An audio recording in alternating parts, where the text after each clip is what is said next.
और त्रिकोण भाव त्रिकोण होता है। यानी कोई एक ग्रह यदि केंद्र और त्रिकोण दोनों का मालिक बनता है तो वो योग कारक ग्रह की श्रेणी में आता है।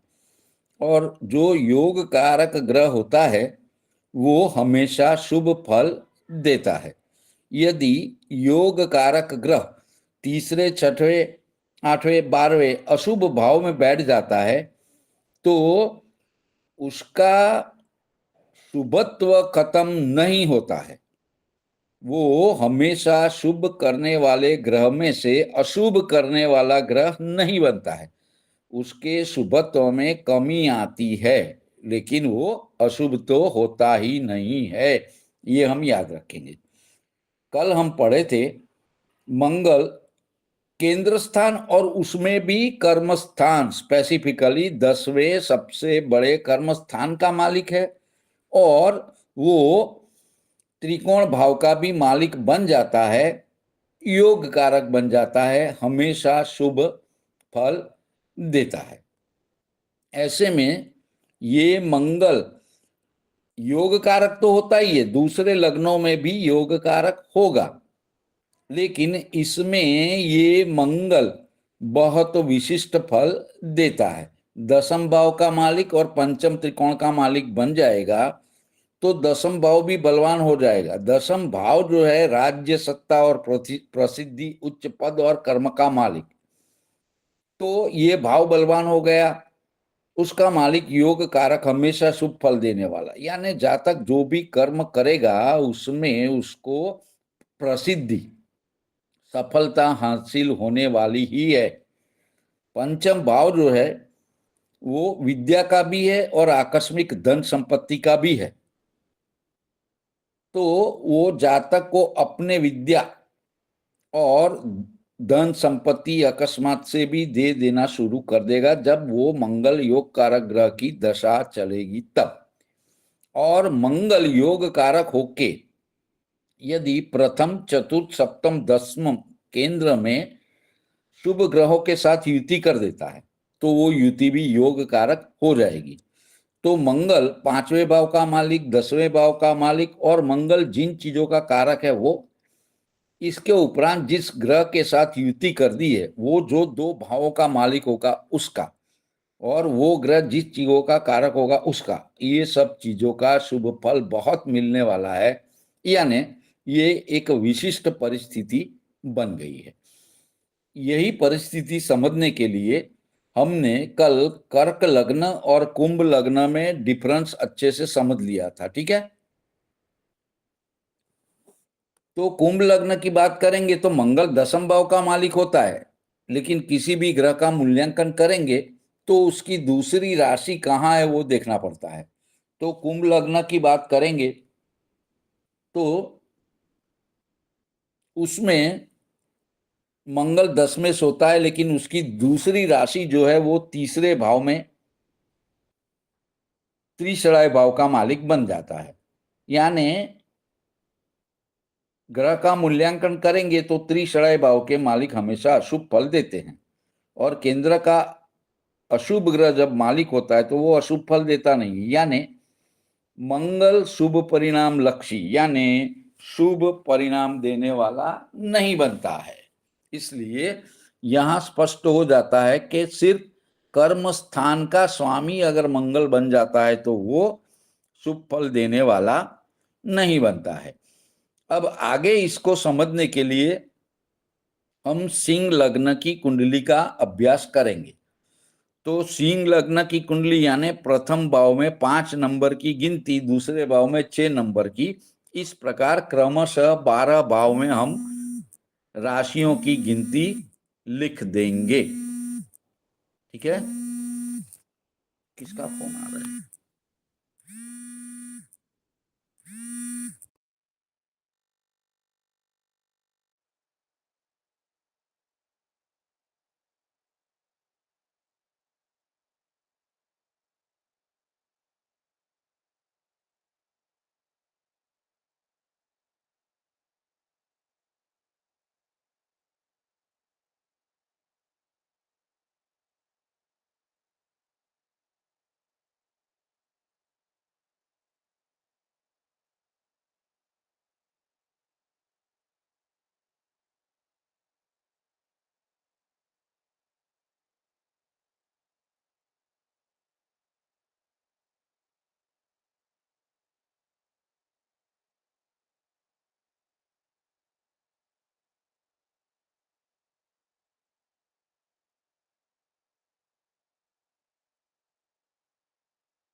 हाँ, तो हम बात कर रहे थे कि सिंह लग्न में,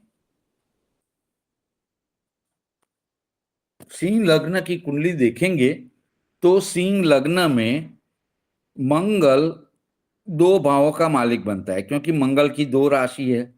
एक उसकी मूल त्रिकोण राशि मेष, और दूसरी वृश्चिक राशि। अब मेष, अरे सिंह लग्न में मेष राशि नवम त्रिकोण भाव में आती है। मूल त्रिकोण राशि नवम भाव में आ गई, यानी वहां का मालिक मंगल, यानी भाग्य भाव का मालिक मंगल हो गया। और सिंह लग्न में वृश्चिक राशि चतुर्थ केंद्र में आती है, जो दूसरे नंबर का सबसे बड़ा बलवान है। वो 10वां भाव नहीं है, गलती नहीं करना है हमें। ये जो श्लोक ऋषि देव ने पढ़ाया है उसको समझना है। मंगल चतुर्थ केंद्र का मालिक होता है, ना कि 10वें का। और मंगल नवम त्रिकोण का मालिक बनता है। जब भी कोई ग्रह केंद्र और त्रिकोण का मालिक एक ही समय पर बनता है, तब वो योग कारक बन जाता है। तो यहां भी मंगल योग कारक हो गया। और दूसरे कौन से लग्न में बना था? कर्क लग्न में। तो पर कर्क लग्न में जितना मंगल योग कारक होके, जैसे मैंने बताया, इतना अच्छा फल देगा, उतना नहीं देने वाला, ये कहने का तात्पर्य है। अब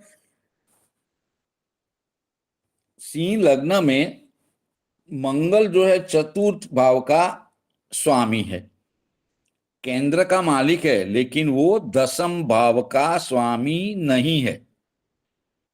वही मंगल नवम त्रिकोण का मालिक है, योग कारक बन गया है। तो वो योग कारक ग्रह शुभ परिणाम लक्ष्मी बन गया। लेकिन कर्क लग्न में मंगल 10वें और 5वें त्रिकोण का मालिक बन के विशिष्ट योग कारक बन जाता है, ऐसा कहने का तात्पर्य है। अब यहां सिंह लग्न में देखेंगे तो योग कारक ग्रह जो है चतुर्थ भाव और नवम त्रिकोण का मालिक योग कारक है। तो कौन से भाव का हमेशा शुभ फल देगा? वो चतुर्थ भाव का देगा और भाग्य भाव का देगा। उससे हम क्या क्या देख सकते हैं? तो चतुर्थ भाव जो है उससे हम सभी प्रकार के सुख, भूमि, भवन, माता, चल अचल संपत्ति, वाहन का सुख देगा, हृदय की शांति देगा। और बोलिए। ये कोई नए जुड़े हैं विनय करके। अभी बाद में ले लेते हैं परिचय। और मंगल नवम त्रिकोण का मालिक होके भाग्य का मालिक बन गया। भाग्य भाव से हम क्या क्या देख सकते हैं? तो उधर से हम पिता का सुख देख सकते हैं, पिता को देख सकते हैं। तो ये जातक को पिता का सुख मिलेगा, पिता का साथ मिलेगा। भाग्य भाव का मालिक है, भाग्य से योग कारक है, हमेशा उसको भाग्य का साथ भी मिलेगा। अब 10वें और पंचम का करो, तो 10वें भाव का मालिक जब योग कारक बन गया मंगल कर्क लग्न में, तो वो जातक को सभी प्रकार के कर्म जो है उसमें सफलता मिलेगा। 10वां भाव जो है राजकीय सत्ता, राजकीय सत्ता, उच्च पद, राजकीय लोगों से लेन देन, पिता से अच्छा सहकार और सरकारी नौकरी जैसा लाभ दे देगा। सभी प्रकार के कार्यों में जातक को सफलता मिल जाएगी। अब यहाँ क्या हो गया? उसको सभी प्रकार के सुख मिल गए, वहां प्रसिद्धि भी मिल रही है, सरकार से भी अच्छी लेन देन मिल रही है, पुत्र का सुख मिल रहा है, विद्या का सुख मिल रहा है, और आकस्मिक धन संपत्ति भी मिल रही। और यहाँ भाग्य का सुख मिल रहा है, पिता का सुख मिल रहा है, माता का सुख मिल रहा है, भूमि का सुख मिल रहा है, भवन का सुख मिल रहा है, वाहन का सुख मिल रहा है, हृदय की शांति मिल रही है। तो इतना फर्क होता है। आ गया समझ में? कल जया जी ये सिंह लग्न की बात कर रही थी। तो ये दोनों भाव के सुखों को आप कंपैरिजन करोगे लिख के तो आपको समझ में आ जाएगा। एक मिनट, नवल भैया का फोन आ रहा है। मैंने भेजा लिंक उनको, लिंक ही मांग रहे थे।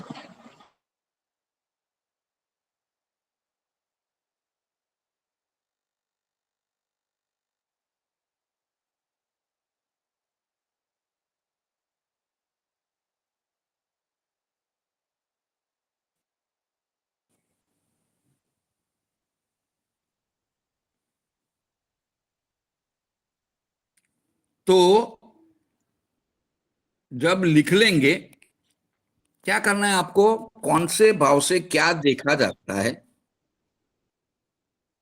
तो सिंह लग्न की कुंडली बनाइए, चतुर्थ भाव के सब सुख लिख लीजिए और कुंडली नवम भाव के सुख लीजिए। फिर कुंडली भाव की बनानी बड़े भाई जी। सिंह लग्न सिंह लगन। और वो सब सुख लिख लीजिए। अब बनाइए कर्क लग्न की कुंडली। और कर्क लग्न में मंगल जब योग कारक बन जाता है, मैं सही बता रहा हूं ना? कर्क लग्न में 1 जी 2 गुरुदेव। 3 जी 4 गुरुदेव। 5 6 7 पांचवा 8 और 9 10। 10वां। हाँ, पांचवा और 10वें का मालिक बनेगा। तो पांचवें भाव के सुख, 10वें भाव के सुख, वो लिख लीजिए। फिर कंपेयर करिए। तो कर्क लग्न में 10वें भाव का मालिक बनके, और जब 10वें भाव का मालिक मंगल बनता है तो 10वां भाव जो होता है दक्षिण दिशा का होता है। मंगल वहां पे स्थान बलि भी हो जाते हैं, वो भी ध्यान रखना है। तो उसको बहुत सारे सुख मिलेंगे जो सिंह लग्न में मिल रहे हैं, उससे ज्यादा ही कर्क में मिलने वाले हैं। इसलिए तब आपको हमको सबको पता चलेगा कि, एक मिनट और कॉल आ गया।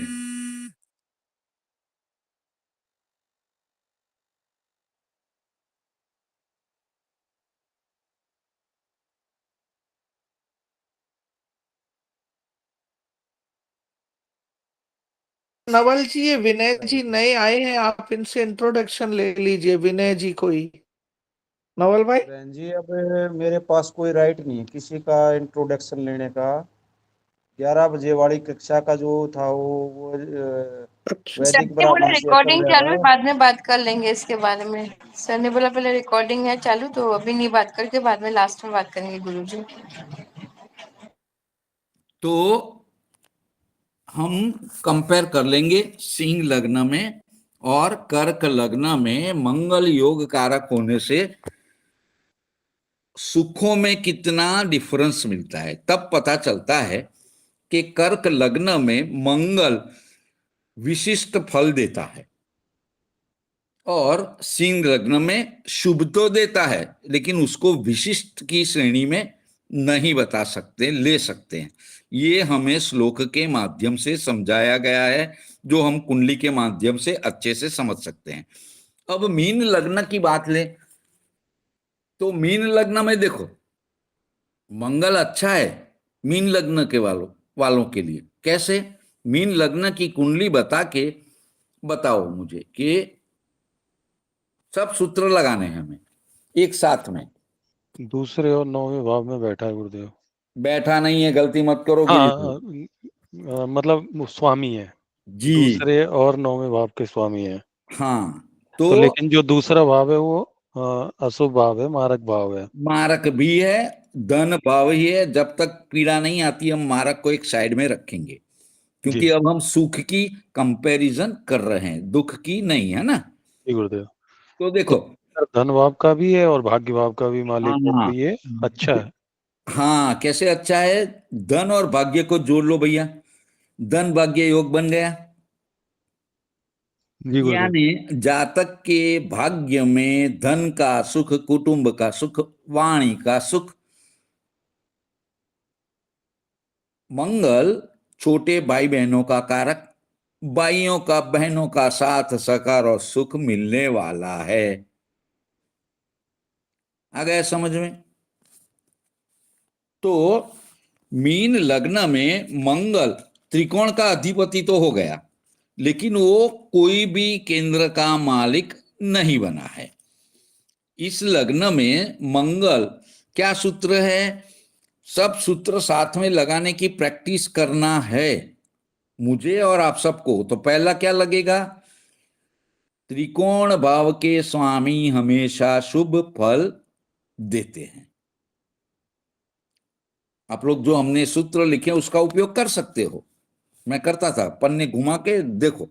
दूसरा लगेगा, चलो यहां से तय हो गया कि मंगल त्रिकोण भाव का स्वामी है, इसलिए शुभ फल देने वाला बनता है। 5वें त्रिकोण और 9वें त्रिकोण का मालिक यदि दूसरे और 12वें भाव का मालिक बनता है तो वो 5वें और 9वें भाव का शुभ फल देता है। अब गिरीश भाई, आपकी शंका का समाधान हो गया मारक वाला? जी गुरुदेव, हो गया। यानी वो 9वें भाव से शुभ फल देने का जो तय हुआ है उस पे ज्यादा देगा। तीसरा, कोई भी ग्रह अपनी मूल त्रिकोण राशि का फल 75% पहले देता है अपनी दशा में। यानी मंगल भाग्य से उसकी दशा चलेगी तब उसको भाग्यवश, भाग्य के सहारे से कुटुंब का सुख, धन का सुख प्राप्त होने वाला है।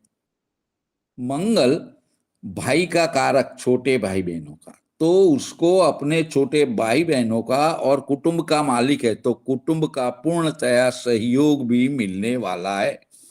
इस प्रकार मीन लग्न में मंगल त्रिकोण स्थान का अधिपति स्वामी 9वें है, लेकिन केंद्र स्थान का अधिपति नहीं है।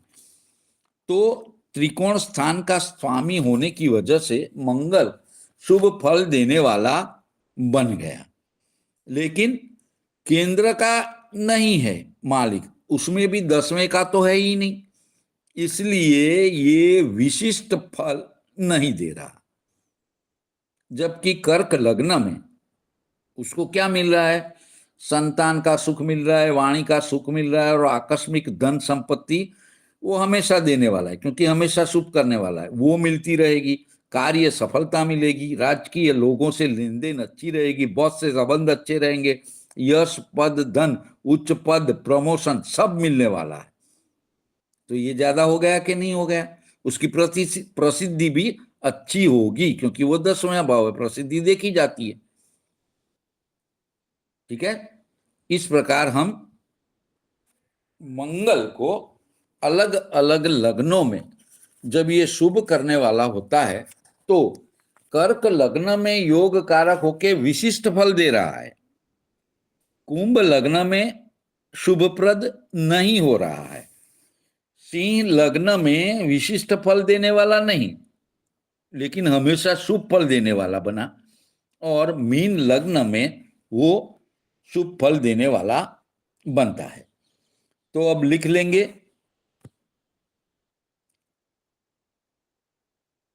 अब लिखना शुरू कर दो। ठीक है?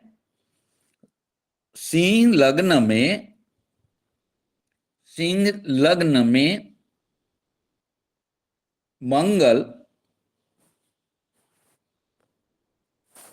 9वें त्रिकोण भाव का स्वामी होता है। सिंह लग्न में मंगल 9वें त्रिकोण भाव का मालिक बनता है और चतुर्थ केंद्र का स्वामी बनता है। सिंह लग्न में मंगल 9वें त्रिकोण का और चतुर्थ केंद्र का मालिक बना है। इसलिए सूत्र के अनुसार जब भी कोई एक ग्रह केंद्र और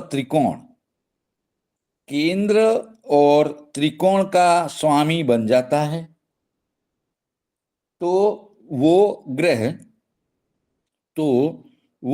ग्रह योग कारक बन जाता है।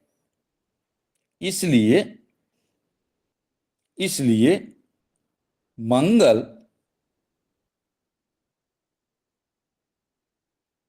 सिंह लग्न में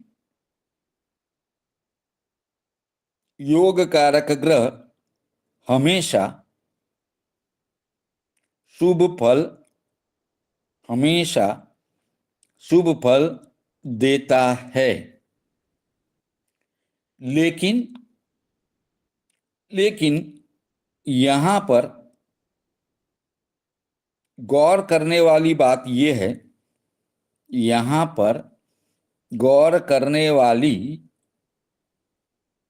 यानी ध्यान देने वाली है ना, यहां पर ध्यान देने वाली बात यह है कि मंगल केंद्र भाव का मालिक तो है,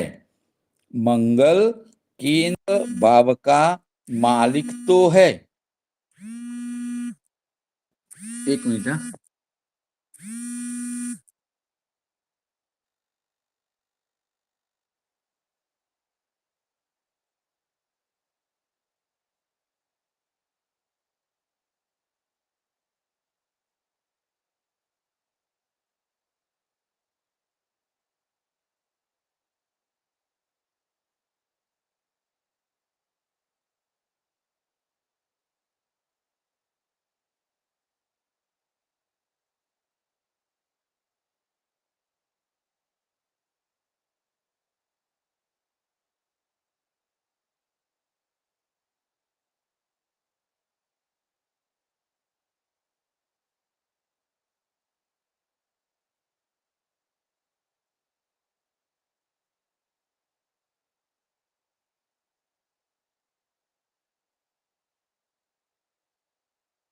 गिरीश जी आज के नोट्स भेज देना ना प्लीज।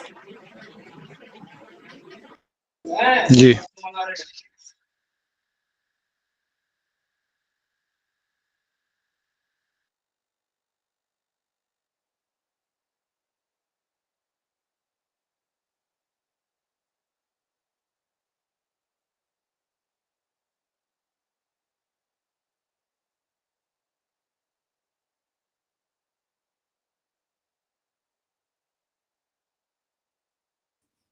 हाँ, तो मैं क्या बता रहा था?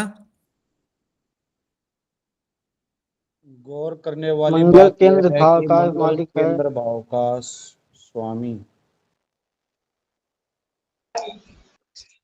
नहीं समझ आया।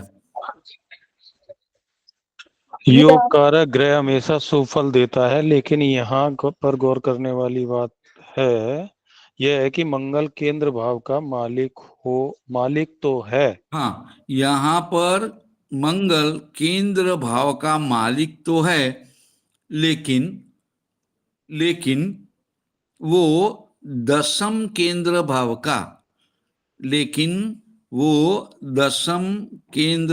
का स्वामी नहीं है।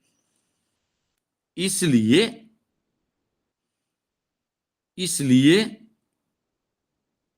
ये मंगल सिंह लग्न में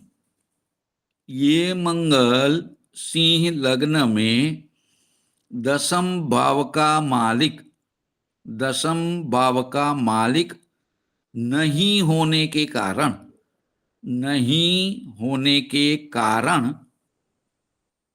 विशिष्ट प्रकार से शुभ परिणाम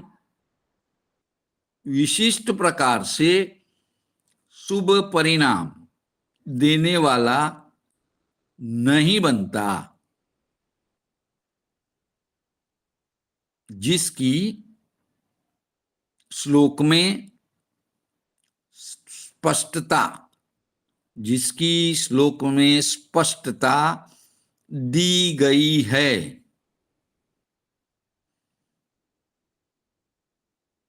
हो गया।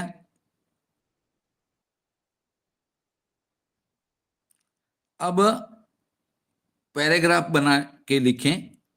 मीन लग्न में, मीन लग्न में,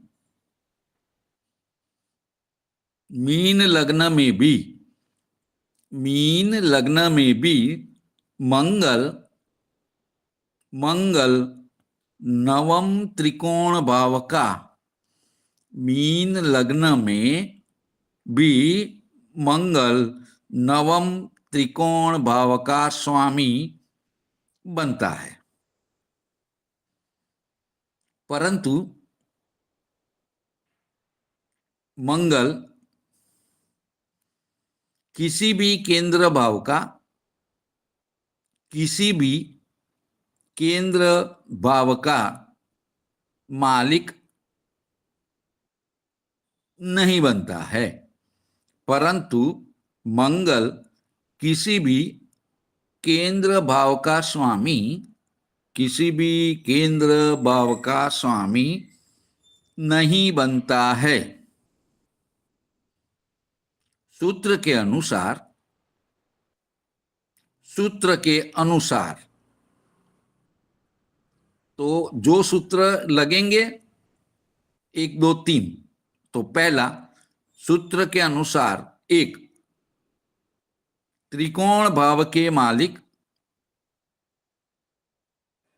त्रिकोण भाव के मालिक हमेशा शुभ फल देते हैं।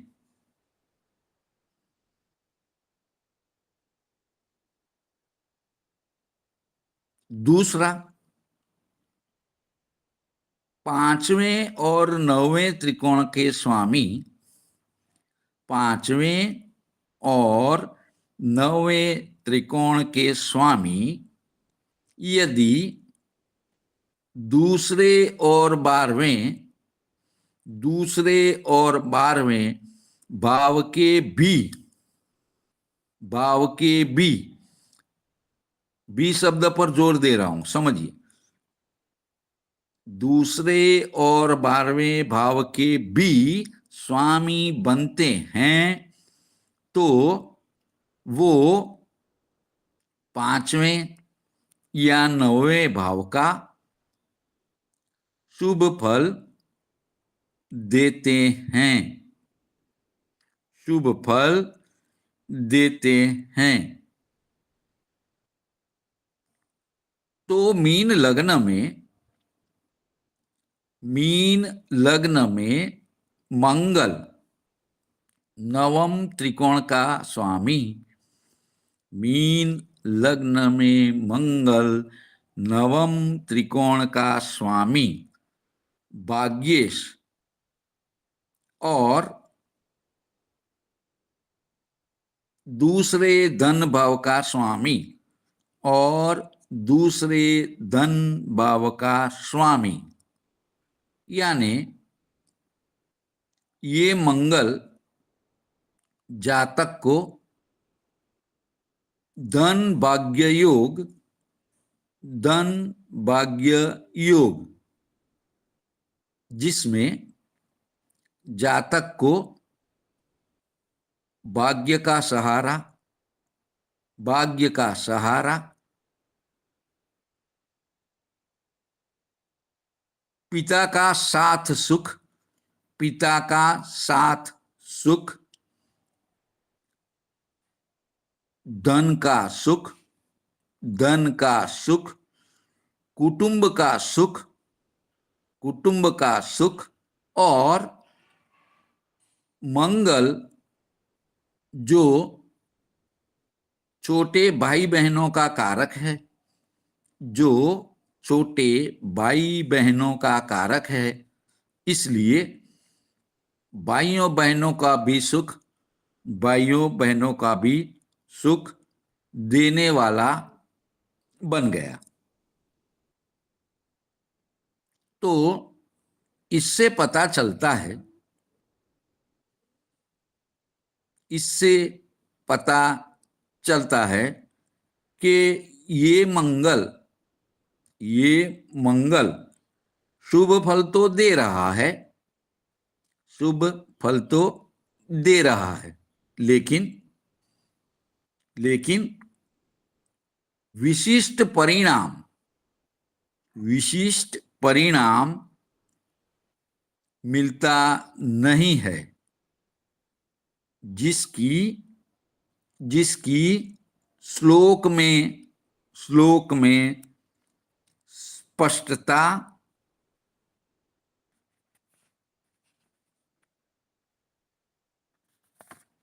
की गई है।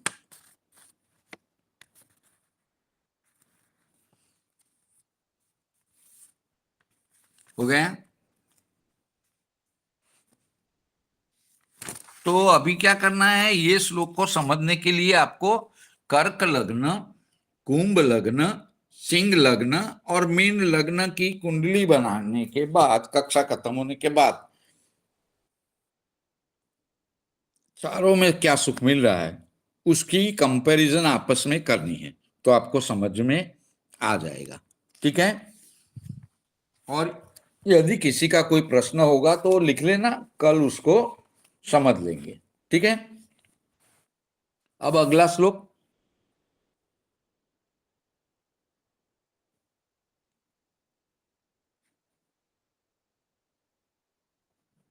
राहु केतु जिस भाव में होंगे,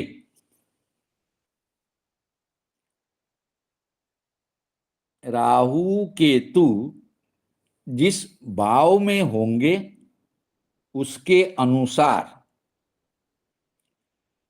राहु केतु जिस भाव में होंगे उसके अनुसार अथवा जिस भाव के स्वामी के साथ, जिस भाव के स्वामी के साथ होते हैं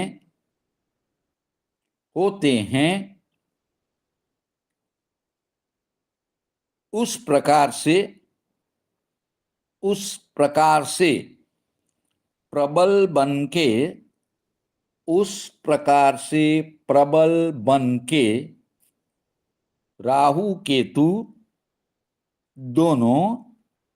दोनों फल देते हैं। हो गया? तो देखो, ये श्लोक बहुत इंपॉर्टेंट है, क्योंकि हम सबकी कुंडली में, पूरे विश्व में जितनी भी मानव जाति के लोग हैं, सबकी कुंडली में राहु केतु 12 जो भाव होते हैं उसमें से किसी भी 2 भाव में तो होंगे ही होंगे। तो राहु केतु किस प्रकार से फल देते हैं इसकी इस श्लोक के माध्यम से स्पष्टता की गई है।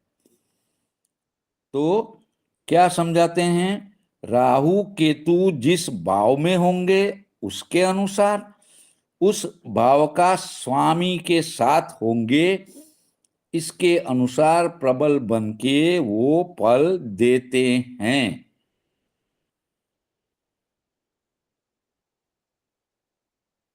अब राहु केतु के पास कोई राशि तो होती नहीं है, तो राहु केतु की अवस्था के अनुसार ही उसका फल कैसा प्राप्त होने वाला है, या राहु केतु जातक की जिंदगी में क्या बनने वाला है उसका प्रिडिक्शन करने की जो स्थिति है वो ये श्लोक में बताई गई है।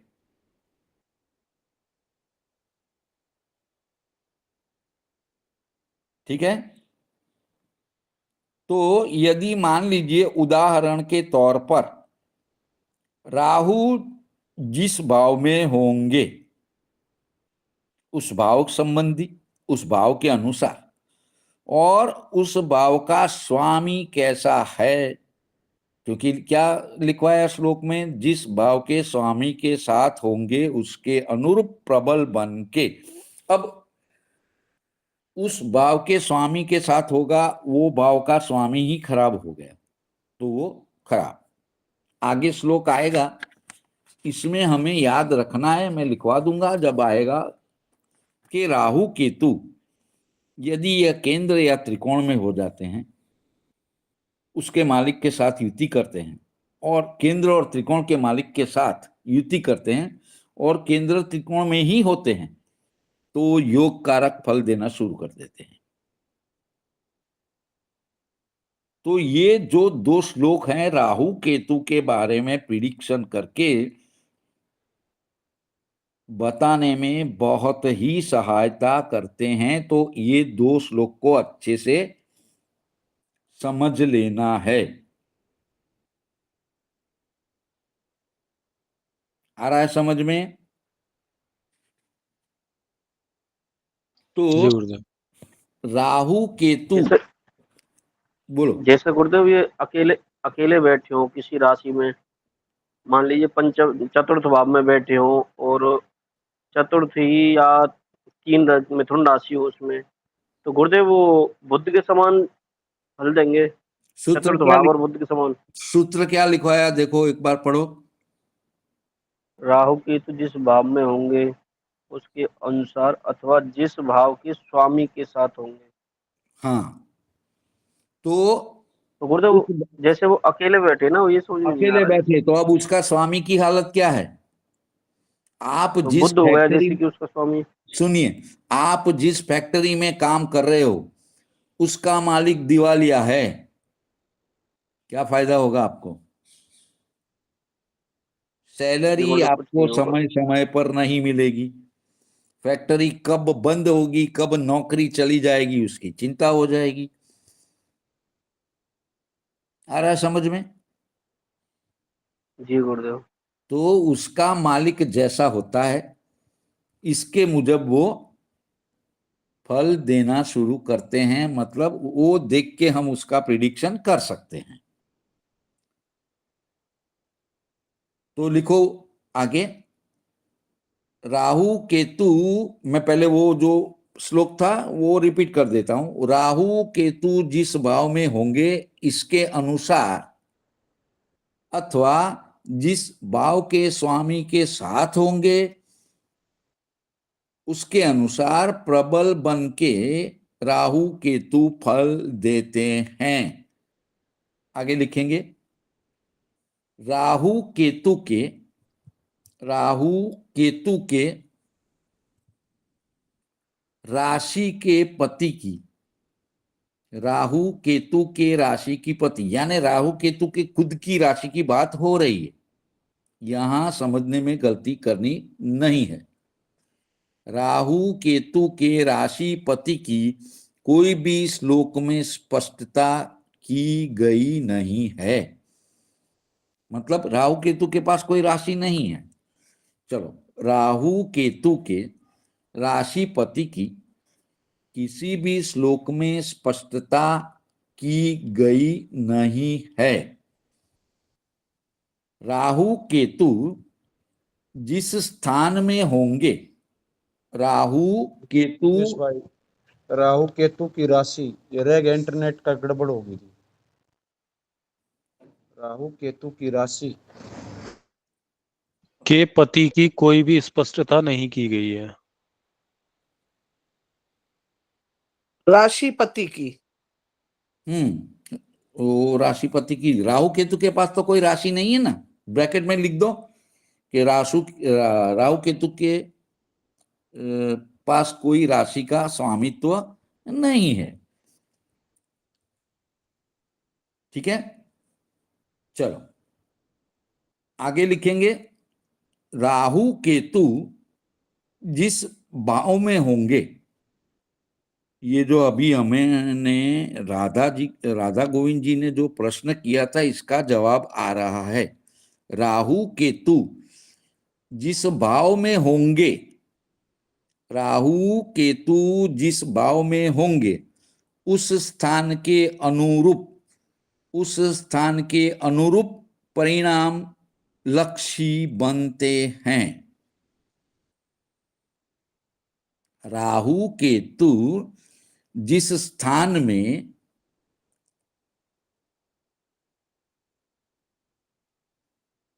होते हैं उस स्थान के अनुरूप परिणाम लक्षी होते हैं।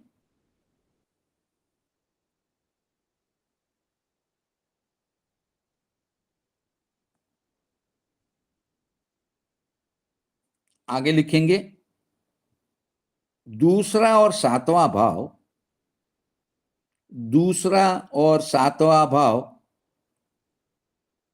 मारक स्थान है।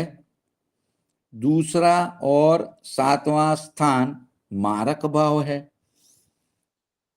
आठवां और तीसरा स्थान क्या है?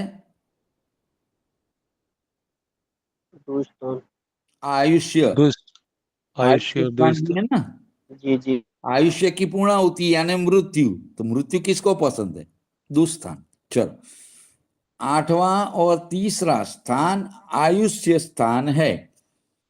आठवां और तीसरा स्थान आयुष्य स्थान है। तो राहु केतु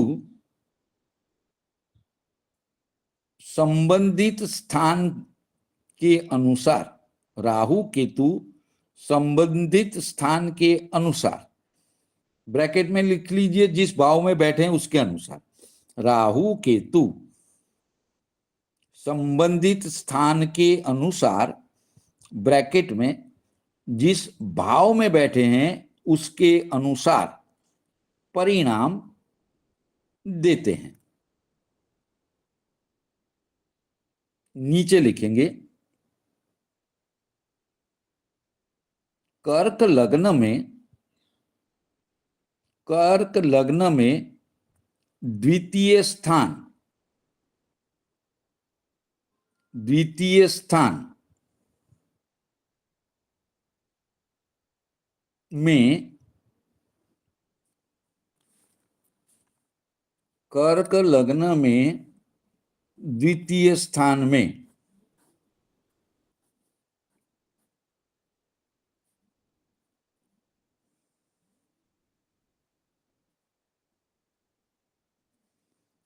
शुक्र राहु की युति, कर्क लग्न में शुक्र राहु की युति। अब हम ये सूत्र का लॉजिक अप्लाई करेंगे, क्या हो सकता है? कर्क लग्न में द्वितीय स्थान में शुक्र राहु की युति। हाँ, मैंने जो ऊपर सूत्र लिखाया, श्लोक लिखाया, उसको यहां अप्लाई करना है।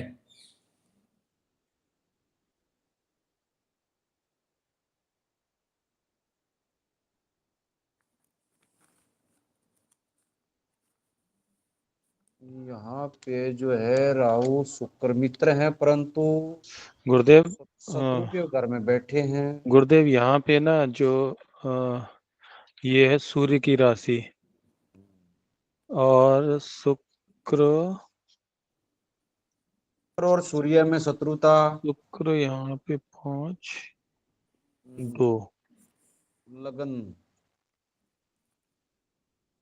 शुक्र सबके है सब चतुर्थ सूत्र, भाव और आय भाव के स्वामी। एक ही भाव, ठीक है, शुक्र का यहाँ चतुर्थ भाव केंद्र और आय भाव। यहाँ शुक्र आय तो देंगे और धन भी देंगे, परंतु यहाँ सिंह राशि जो है शुक्र की शत्रु राशि है, और दूसरा जो है मारक स्थान भी है। तो मारक स्थान के स्वामी तो सूर्य हैं, और सूर्य और शुक्र की जो है वो ठीक नहीं है।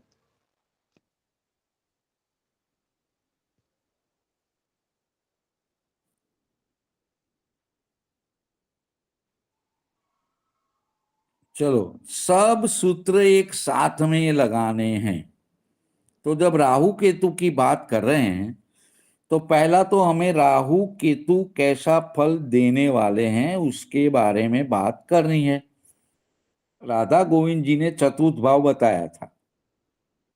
चतुर्थ भाव शुभ है। दूसरा भाव धन भी देता है, मारक भी है।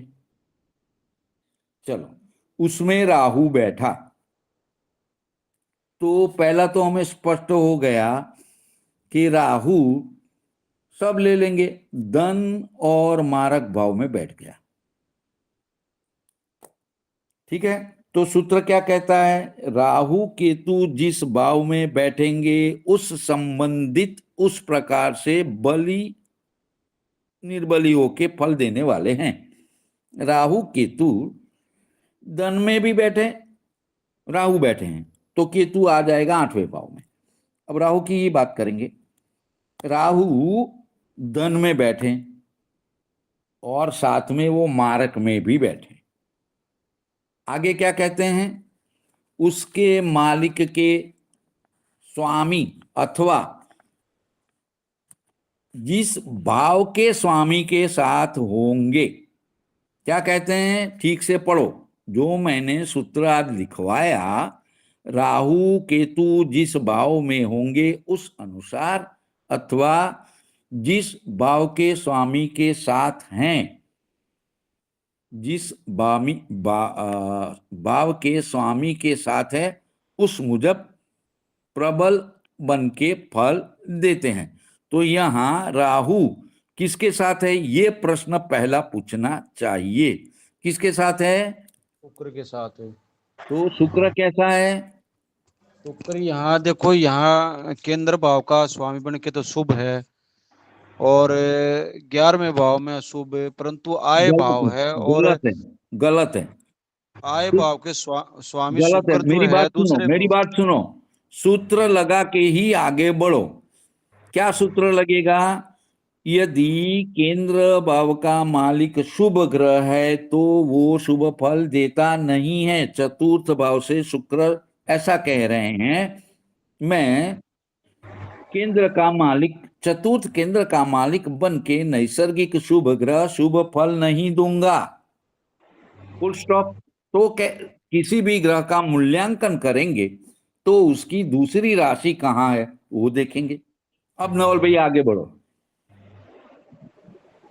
दूसरी राशि इनके आय स्थान में भाई साहब जी, और आय स्थान के स्वामी बनकर ये धन स्थान में बैठे हैं, तो ये आय तो देंगे सूत्र यहाँ पर। लगाओ, सूत्र लगाओ कि 3, इस टाइप 6, का 11 भाव के मालिक हमेशा अशुभ फल देते हैं। यानी कुल मिला के शुक्र कैसा हो गया? अब अशुभ हो गया। अशुभ हो गया। अशुभ हो गया। फिर दूसरा सूत्र लगाओ जो कल आप पूछ रहे थे आपकी कुंडली में। गुरु और शुक्र यदि मारक भाव में बैठ जाते हैं तो उनका मारक का जो गुण होता है वो बढ़ जाता है। बिल्कुल। तो अब यहाँ शुक्र कैसा हो गया देखो। मारक हो प्रबल गया, मारक हो गया। डबल हाँ, मारक। उसका मारक का जो गुण है वो बढ़ गया है। पैसे तो देगा यार, लेकिन वो मारने का काम करने वाला बना है। मारक का उसका गुण बढ़ गया है। अब राहु जिस ग्रह के साथ होता है उसके गुणों में कलयुग में 4 गुना, और उसमें भी नेगेटिव जो गुण होते हैं उसमें 4 गुना बढ़ोतरी कर देता है। तो अब राहु कैसा हो गया? खराब हो गया गुरुदेव ये तो। राहु तो और भी ज्यादा खतरनाक हो गया। हाँ, और शुक्र यौनाचार्य है। और ये जातक इसी संबंध में खान पान ये सब करके बीमार पड़ के उसी दिशा में जाने वाला है। जीभ का स्वाद लेगा ज्यादा ये। हाँ, भोग विलास खाना पीना सब आ भोग गया विलास। समझो। खराब आदत से। हाँ, तो ऐसे में कर्क लग्न में क्या हुआ कि दूसरे भाव में शुक्र राहु की युति, ये राहु जो शुक्र जो है सब सुख देगा, भोग विलास देगा, आय भी देगा, प्रसिद्धि भी देगा, लेकिन साथ में उसका मारक गुण बढ़ गया। मारक में बैठ के, तो वो मारक का परिबल के साथ राहु बैठ गया, इसलिए राहु मारक का फल देने वाला बना है। ये एडिक्शन भी बना सकता है ना? वो जितना शुक्र का आता है सब आ जाएगा, सब बता दिया कि भोग विलास उसमें सब आ गया। भोग जी विलास में जी एडिक्शन आता है कि नहीं आता है? जी जी जी। आता ही है। और जी, ये राजन और जी और राधा जी ने हाथ ऊपर किया।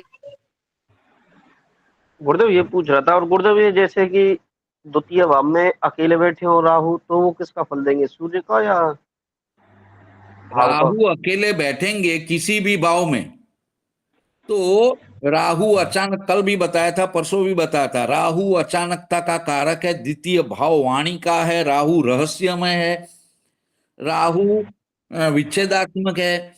तो ये व्यक्ति, कोई भी बात चल रही होगी तो उसमें उस बात से संबंधित आर्ग्यूमेंट है, वो बात इससे संबंध करता है या नहीं करता है, वो बात अपनी बीच में रख ही देगा, कुटुंब में अप्रिय हो जाएगा, कुटुंब में कलेश बनेगा। इसके लिए आपको सभी ग्रहों के नैसर्गिक लक्षण और कारकत्व याद रखने पड़ेंगे। ठीक है,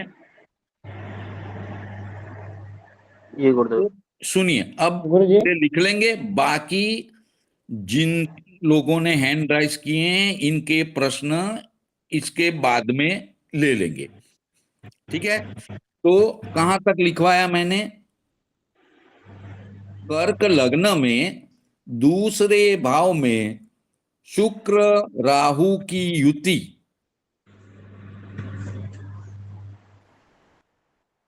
क्योंकि राहु मारक परिबल के साथ, क्योंकि राहु मारक परिबल के साथ संबंध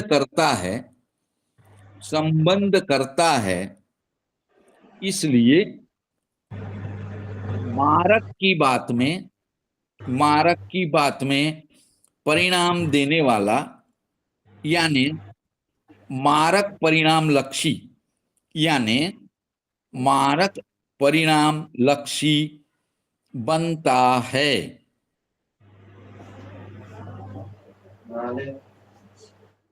हो गया?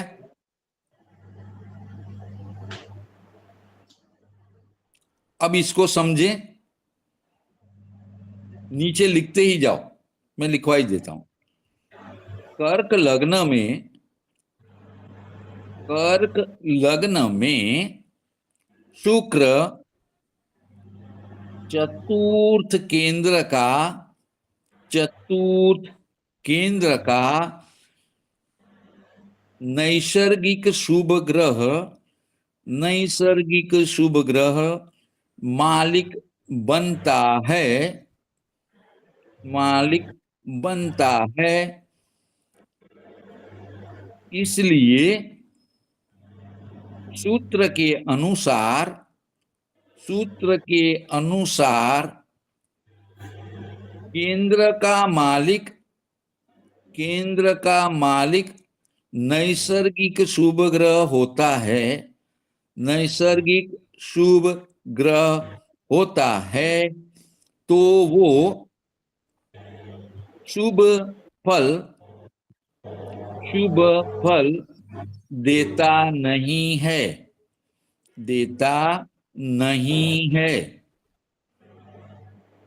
Full stop.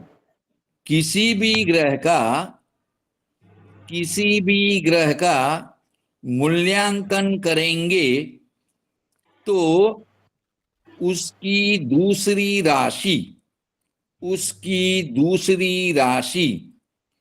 कहां पर है वो देखना आवश्यक बन जाता है। कर्क लग्न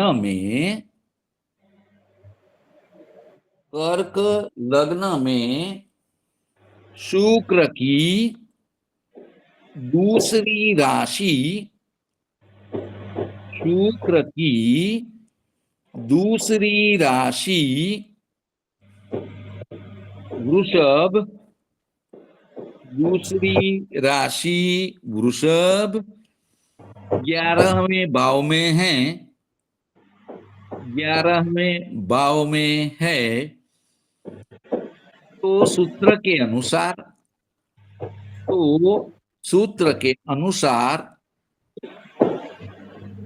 3, 6, 11 भाव के मालिक 3, 6, 11वें भाव के मालिक हमेशा हमेशा अशुभ फल देते हैं, अशुभ फल देते हैं। इसलिए शुक्र कर्क लग्न में, इसलिए शुक्र कर्क लग्न में अशुभ फल देने वाला, अशुभ फल देने वाला बनता है, तथा सूत्र के अनुसार गुरु और शुक्र जब भी मारक भाव में बैठते हैं, मारक भाव में बैठते हैं, तब उनके मारक गुण में बढ़ोतरी हो जाती है, सुमित जी इसलिए माइक बंद कर लीजिए प्लीज। इसलिए शुक्र यहां दूसरे भाव में अपने शत्रु की राशि में, इसलिए शुक्र यहां दूसरे भाव में अपने शत्रु की राशि में बैठकर निर्बली हुए, अशुभ फल देने वाले हुए,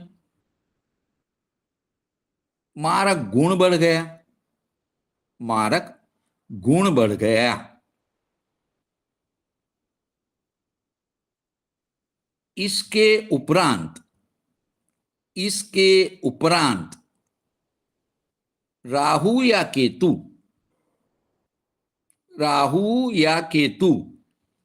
जिस भाव में बैठते हैं, इसके अनुसार और जिस भाव के स्वामी के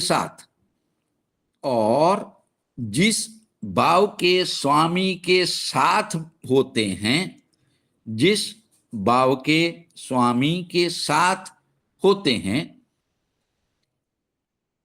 इसके अनुसार फल देते हैं। तो यहां राहु मारक भाव में बैठा और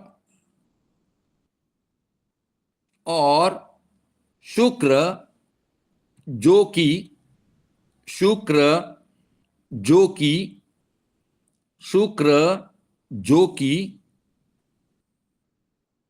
11वें अशुभ भाव का मालिक है, शुक्र जो कि 11वें भाव का मालिक, अशुभ भाव का मालिक है। ब्रैकेट में लिख लेंगे, कर्क लग्न में शुक्र अशुभ प्रद है, कर्क लग्न में शुक्र अशुभ प्रद है। तो शुक्र के मारक गुण में बढ़ोतरी हुई है, उसके साथ राहु बैठ के, उसके साथ राहु बैठ के युति करके मारक भाव में, मारक भाव में बैठ के मारक परिणाम लक्षी, मारक परिणाम लक्षी बन जाता है। यानी यानी राहु का मारक परिबलों के साथ, राहु का मारक परिबलों के साथ संबंध हो गया तो राहु, तो राहु अशुभ परिणाम लक्षी, अशुभ परिणाम लक्षी बन जाता है। राहु अशुभ परिणाम लक्षी बन जाता है। आ गया सबको समझ में?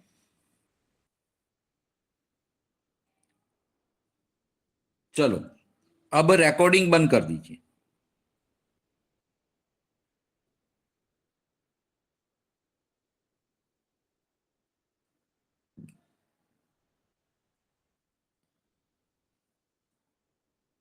रिकॉर्डिंग बंद कर दीजिए ताकि हम प्रश्नोत्तरी कर सकें।